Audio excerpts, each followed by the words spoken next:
風を読んだりとか、あと傾斜を見たりとか、コースマネジメントにも役立ってる。入会されるお客様の約 30% ぐらいが会員様のご紹介で、あなたが〇〇さんですね。店内での会員様同士のコミュニティがすごい。仕事も頑張りゴルフも頑張る、同じような価値観を持った人たちが集まる施設ですから、会員同士の、ビジネスが始まったり、そういう人脈が広がっていく場でもあってほしいと思ったんですよね。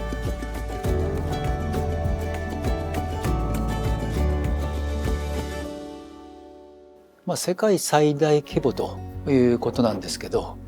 ちょうど2020年コロナ禍でパチンコ業界かなり深刻なダメージを受けてます。その中でやっぱり一番最初に考えたのが、スクラップ&ビルドです。あとはちょうどそのコロナでゴルフ人口が非常に増えていて、そのタイミングをもって新しい事業をやるんであればインドア施設、インドアの展示がいいんじゃないかというふうに私なりに発想し、特に、狙ったのは、ゴルフの、人口層でピラミッドがありますけども、ピラミッドの上位を獲得できる施設を作ろうと。そうすると、結果としてコストはかかっていく施設になるけども、1号店としては絶対的に理想像に限りなく近いものを作る。そしてハイエンドのお客様からしっかり認めてもらう施設を作ろうということで、こういう形になったわけですけど、それが結果19台だったわけですね。いや、実は大きな課題はありませんで、むしろ有効利用できてるんです。実はこのカーペットなんかもそのまま使ってるんですよ。逆にこういうのがラグジュアリー感が出たりとかで、うまくそこを転用できたかなと思ってるんです。屋内の自走式の立体駐車場ですから、雪による手間ってないんです。で、車から降りたら誰にも見られないでそのままエレベーター乗ってこの店内入ってこれますから、そういうのも非常に利便性という意味では有効だったと思います。私が一番感銘したのは明確な機能面。やはり世界中のトッププレイヤーがこれだけ選んで、そしてそのトッププレイヤーのデータがやっぱりそれだけ数集まってるわけですから、データに偽りはないということなので、絶対的に世界で一番信頼できるデータを出すのはトラックマンだ。決め方で制度はやっぱり、ボールのデータ、クラブのデータ、そしてお客様がアプリでその自分のデータを常に残していける。そしてそれをどんどん時系列で確認できる。そうすることによって1ヶ月前の自分と今の違いを振り返られるということも、大きな決め手とはなりましたね。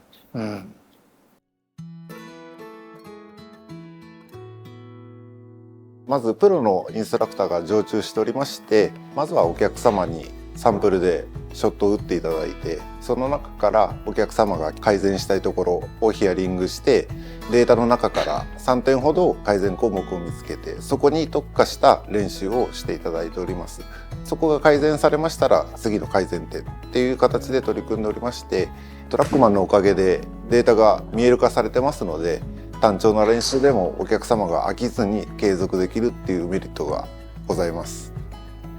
今までの練習って感覚なんですよね。レッスンプロもそうですし、教わる側も納得できる何らかの詳細がないんですよ。で、トラックマンってはっきり数字で現れますから、自分が持っているスイングの課題だったりゴルフの課題に気づきやすくなると。そこで気づきがあればプロとしてもアドバイスのアプローチをしやすい。そしてある程度そういうデータに対する数値の見方が分かってきた時には、今度は共通言語ができるので、共通言語を通じたレッスンに入っていく。そういう意味では、上達に対する大きな役割を持ってると思いますね。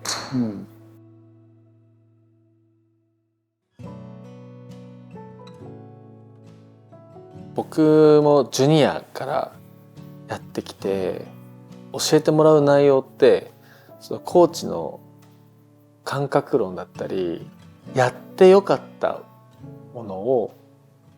教わってきたじゃないですか。なんかこう腑に落ちないでずっといたんですけど、トラックマンが出てから数値で可視化できるようになって、今までこういう機器を使ったレッスンを受けたことないお客様たちは、ああ俺こうなってんだっていうふうに最初みんな驚かれますよね。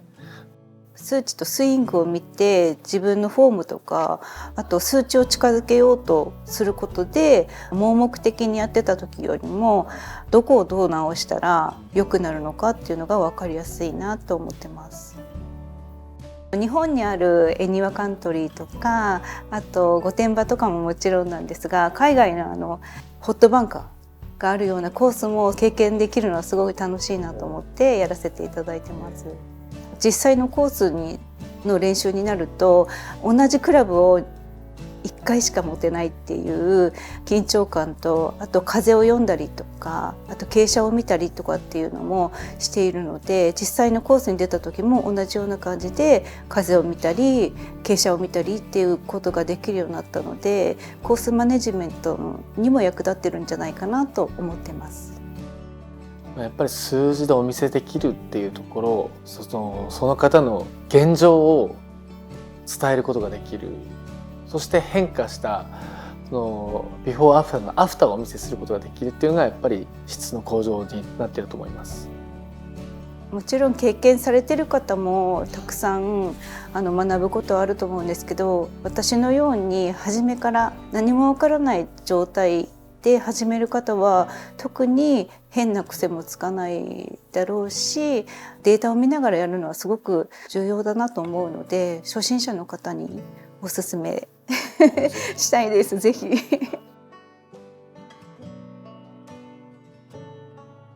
バーチャルコースをすでに使ってる方もそうなんですけれども、ターゲット練習っていう項目もあるんですよね。そこでやっぱりアプローチの距離感っていうのを磨いてみたり、そういうショートゲームの練習っていうのを重ねることで、スコアが改善される方が多いです。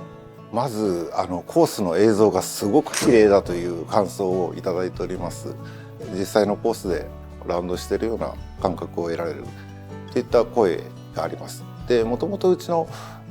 会員様についてはゴルフの意識が高い方が多いので、川名とかフェニックスカントリークラブを回ってたりすると、なんかやっぱり実際に行ってみたいなっていう声はいただいておりますね。PGA ツアーの予選会をトラックマンを利用してやってるんですけれども、それがバーチャルゴルフのいいところで、単日ですとやっぱり予定があって来れないって方とかもいらっしゃいますので、長期間設定してお客様の都合のいい時間に参加していただけるっていうところがメリットとしてありますね。バーチャルイベントに参加するお客様の反応につきましては、他のお客様にお勧めしてくださるとか、入会されるお客様の約 30% ぐらいが会員様のご紹介でご入会していただけているような状況です。やはりバーチャルゴルフのトーナメントだとかやることによって、トラックマンネームでこの人いつも上位にいるなっていう潜在的なライバルができるんですよね。で、対面式のイベントをやった時に、あなたが〇〇さんですねっていうトラックマンネームでお互い呼び合いながら店内での会員様同士のコミュニティがすごい拡大して、そのコミュニティが拡大することによってお客様の定着や愛着っていったところにはすごい貢献しております。こちらの施設はその練習をして上手くなってもらうというのはもちろんですけども、ここによる会員間の交流で、ここである意味会員同士のビジネスが始まったり、そういうサロンって言ったら変ですけどね、仕事も頑張りゴルフも頑張る、同じような価値観を持った人たちが集まる施設ですから、そういう意味では人脈も作りやすいのかなって思ったんです最初。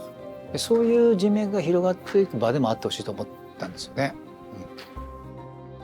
具体的には来年以降から本格的に拡大するつもりではいるんですけども、まだまだゴルフの未開の地はあるんで、アジアにしても、そういうところに、インドアで、問題解決するということで、全世界に100店舗展開したいと思ってます。インドアゴルフ業界もこの先やっぱり淘汰されます。今増え続けてますけど、そうなった時にやっぱり必要とされる施設しか残らないんで、お客様が自分の練習時間と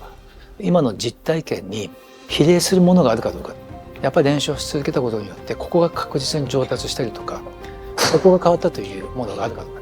それをやっぱりインドアで体験できないと本当の施設の価値って生まれないと思うんですよ。でそういうところがこれから大型のインドア施設が実現すべき課題、だと思います。